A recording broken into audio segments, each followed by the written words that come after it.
નમસ્કાર, થર્ડ આઈ એક્સપ્રેસમાં તમારું સ્વાગત છે। મારી ચેનલને લાઈક, શેર અને સબસ્ક્રાઇબ કરશો।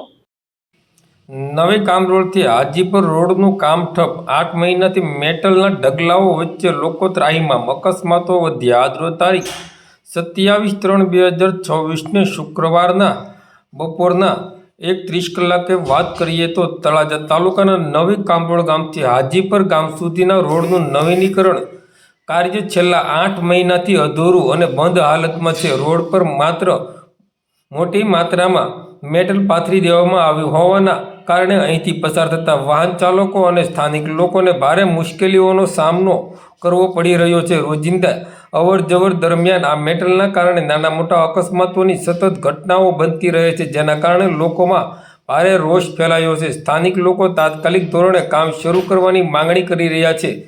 આ મુદ્દે નવી કામરોળ ગામના સરપંચ અશોકસિંહ સરવૈયાએ તંત્રની કામગીરી પ્રત્યે અસંતોષ વ્યક્ત કરતા જણાવ્યું હતું કે લોકોની સુરક્ષા અને સુવિધા માટે આ રોડનું કામ વહેલી તકે શરૂ થવું જરૂરી છે। આ બાબતે તળાજા માર્ગ અને મકાન વિભાગના માંડવિયા સાહેબ સાથે ટેલિફોનિક વાતચીતમાં તેમણે જણાવ્યું હતું કે આગામી 15 દિવસમાં રોડનું કામ શરૂ કરવામાં આવશે અને ચોમાસા પહેલા પૂર્ણ કરવામાં આવશે તેવી ખાતરી આપવામાં આવી હતી। હવે જોવાનું એ રહેશે કે તંત્રએ આપેલી સમયમર્યાદામાં કામ પૂર્ણ થશે કે નહીં અને લોકોને રાહત મળે છે કે નહીં।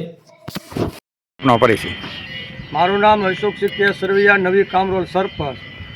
આજે છેલ્લા 12 મહિનાથી આ હાજીપર કામરોળના રસ્તાનું કામ ચાલુ થયું છે।